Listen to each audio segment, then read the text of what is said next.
আজ বানাবো রথযাত্রা স্পেশাল পোলাও আর আলুর দম।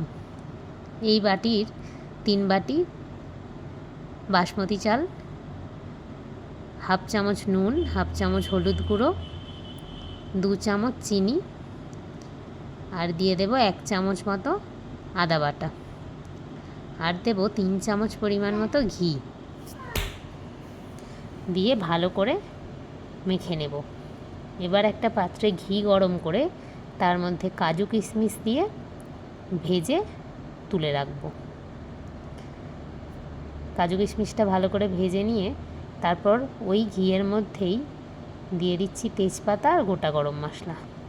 ফোড়ন ভাজা হয়ে গেলে মেখে রাখা চালটা দিয়ে দেব।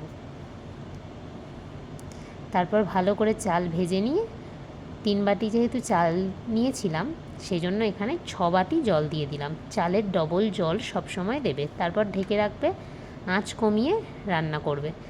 চালটা আধা সিদ্ধ হয়ে গেছে। এবার এর মধ্যে উপর থেকে কাজু কিশমিশটা দিয়ে দেব, দিয়ে নেড়েচেড়ে নিয়ে আবার ঢেকে দেব।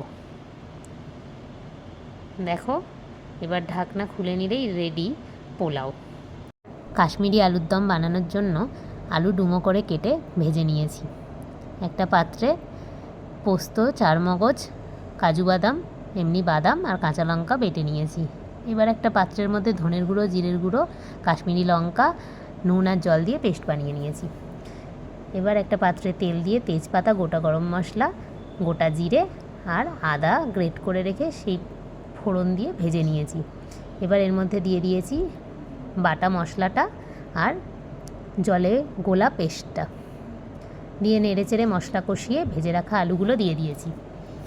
এবার দই চিনি দিয়ে আগে গুলে রেখেছিলাম সেটা এর মধ্যে দিয়ে দিলাম। এবার দিয়ে দিলাম সামান্য একটু জল। এবার আলুটা সিদ্ধ হতে দেব ঢেকে দিয়ে। ব্যাস সেদ্ধ হয়ে গেছে, আমার আলুর দম রেডি। অসাধারণ খেতে হয় এই আলুর দম। পোলাওয়ের সাথে খেতে খুব ভালো লাগে। তোমাদের কেমন লাগলো জানিও।